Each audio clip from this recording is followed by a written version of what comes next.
Yes, people, we're back again. Today, I'm gonna chat about the mental being. So, the mental being is all about your thought process. It's all about how you perceive the world, how you process information. It's our attitudes, it's our prejudgments. Now, mental health is obviously rife at the minute in terms of mental health issues and illnesses. It's spiked through the roof really since COVID as well. People suffering a lot of different mental health illnesses.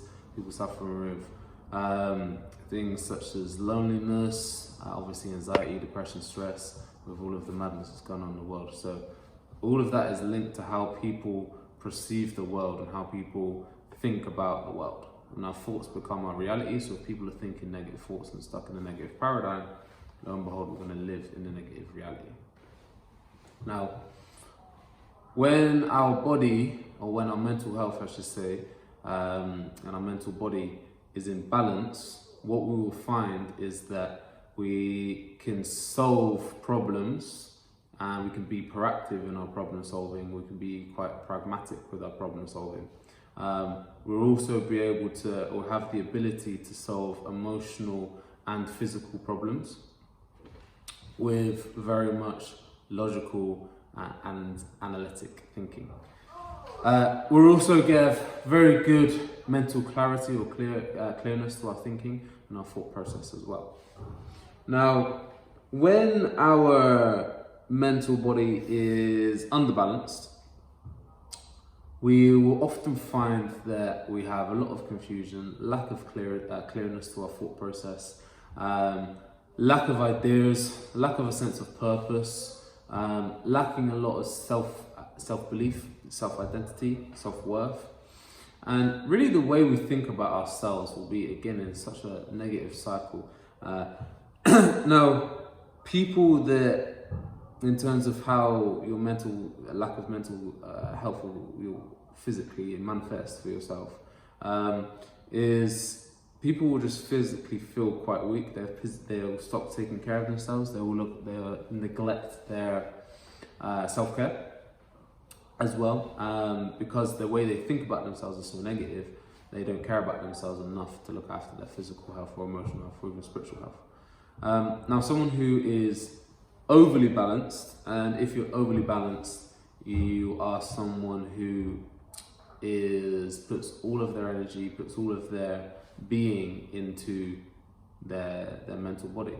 So just to touch on that note quickly, we are two things. So we are this human being, and I am Lewis Garner, and I am also my spirit, whatever my spirit name is as a you. So we are this consciousness, we are all things, we are the fabric of existence, but we are also this physical object, as in a human body, and this living organism, as in the human body. Now, someone who is overly balanced just thinks, right, I'm just a human being, that's all I am, and everything I think about myself is myself.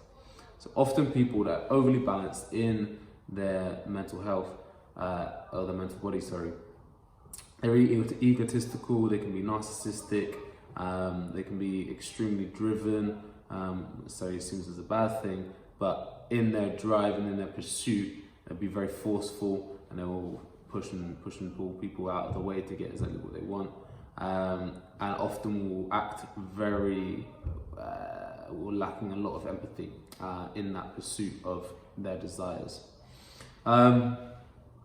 Other things that they may experience in terms of a physical manifestation is they may hold a lot of stress, and they may hold a lot of pains within their sort of head region. So they may have a lot of headaches, jawache, and whatnot like that, and that may be where they hold a lot of stress.